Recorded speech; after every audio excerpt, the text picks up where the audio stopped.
అందరికీ నమస్కారం అండి. కందగడ్డ కాల్చుకోవడం ఎలాగానో మీకు చూపిస్తా అండి. దానికోసం కందగడ్డ ముందుగా క్లీన్గా చేసుకొని ఇలా మందపాటి గిన్నెలో కందగడ్డలన్నీ వేసేసి దానిపైన మూత పెట్టి ముందుగా పెద్దగా మంట ఉంచి తర్వాత ఒక 2 మినిట్స్ తర్వాత మళ్ళీ ఇలా స్విమ్ చేసేసుకొని మూత పెట్టేసి ఉంచాలండి. దీన్ని కాసేపు అలాగే ఉంచేసి ఒక 3 మినిట్స్కి ఒకసారి అప్పుడప్పుడు ఇలా మూత తీసి కలుపుకుంటూ ఉండాలి.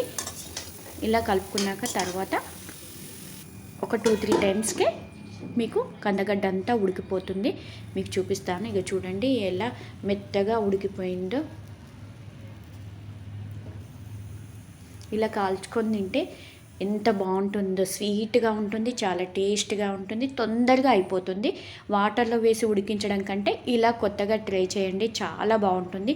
పాత పద్ధతిలో కట్టెల పొయ్యిలో కానీ బట్టిలో కానీ వేసి కాల్చుకునే వాళ్ళండి. అది మనకి ఇప్పుడు అవైలబుల్ లేదు కాబట్టి ఇలా ఇంట్లోనే ఈజీగా స్టవ్ పైన ఇలా కాల్చుకొని తినేయొచ్చండి. ఇలా తర్వాత మనము స్టవ్ బంద్ చేసి ఆ మూత అలాగే ఉంచేసి కాసేపు వదిలేయాలి.